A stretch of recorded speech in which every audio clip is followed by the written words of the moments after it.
Hello, this is Edward Slavis of the Slavis Group of eXp Realty. This is your DC area real estate market report for May of 2022. This month we're going to focus on Alexandria, but before we begin, let's talk about interest rates, which are, I think, easily the most common question we get. How high are rates going? What is it seeing? What is it doing to the market? But let's start with where rates are now. When we showed these numbers, the source of this is Zillow. These numbers last month, on almost exactly a month ago, on April 8th, the highest number on the y-axis on the right was 4.84. Now it is 5.31, so almost a half point or 50 basis points higher. We've gone up almost 2 full percentage of interest, or 200 basis points in the last 120 days. So the rates have been climbing and climbing. Obviously, the Fed is raising their rates to decrease the money supply and try and combat inflation. We do not know how much higher these are going to go.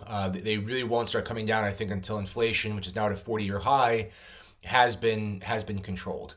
For every 1% of interest that an interest rate increases, a buyer's purchasing power decreases by 10%. I think you hear me say that every month. It's very important to know because more and more buyers are going to get squeezed, and if they're looking at a $600,000 house, they now might only qualify for a $480,000 house because their purchasing power is decreased by 20%.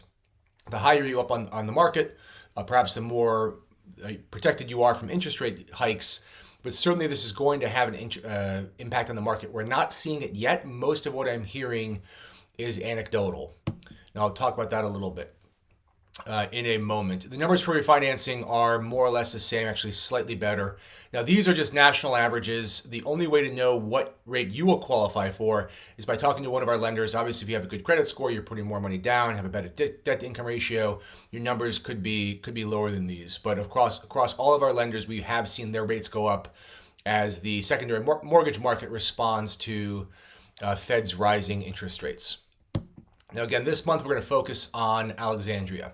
Here are the median prices, kind of bouncing there between 500,000 and 600,000. This is the median for all home types, broken down by quarter over the last 3 months. Over the last 3 years, broken down by quarter up through Q1 of 2022. It looks fairly flat, maybe increasing from 525, drawing a trend line through there to perhaps 575. So an increase of maybe 10% over the last 3 years. But again, let's break this down by home type.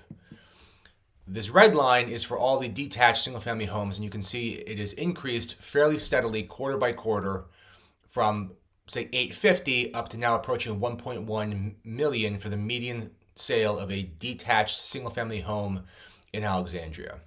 This yellow line represents condos, which are moved maybe from 300 to several quarters now at about 325.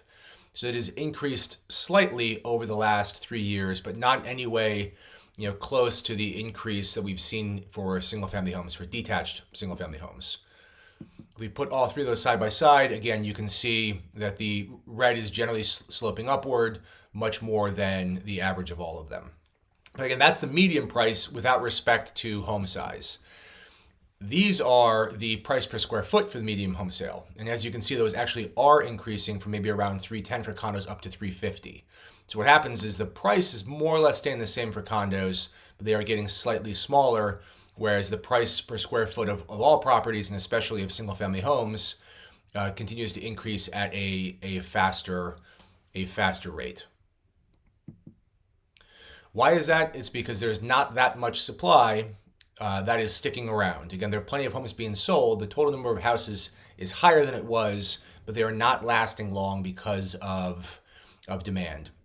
On the y-axis, it goes from 0 to 0.5 to 1 to 1.5. That's months of supply. So that is the rate at which homes are purchased versus how many is on the market. So if it is at 1, if no new homes come on the market, after 1 month, all of those homes will have been purchased, and there would be zero inventory. As you can see now, for all homes, whether it's single-family home or condo, we are just over, maybe 0.6 to 0.7 months worth of supply.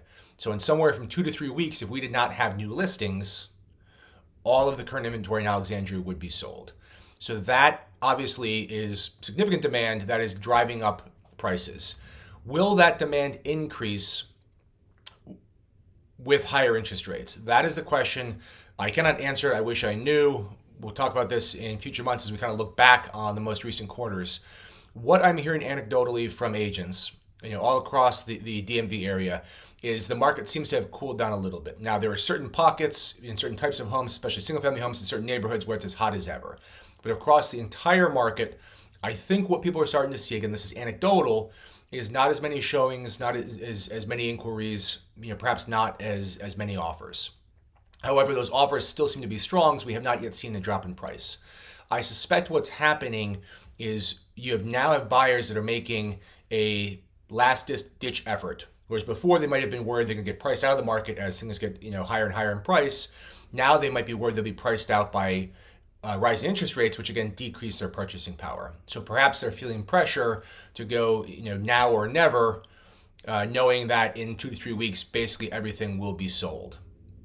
Again, anecdotal. We will wait and see if that is in fact true.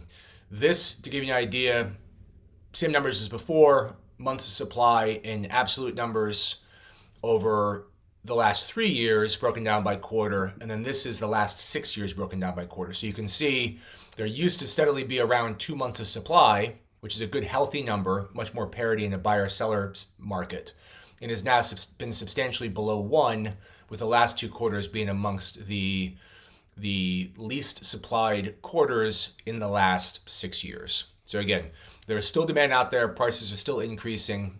At least up to through quarter 1 of 2021, we have not seen a decrease in prices. We've not seen any effect of higher interest rates be reflected. I think, though, now that we are well above 5 in future months, I do think there will be a correction. Does that mean it's a good time to sell? That depends. Does that mean it is now a good time to buy? If buyers have more, if the market's correcting and buyers have more leverage against the seller, all that depends. Just want to talk about kind of big picture market dynamics here. If you have any questions at all, please do not hesitate to reach out. We would love to hear from you. We would love to work with you. I hope you found this beneficial. Please, of course, like and subscribe, and good luck to everybody.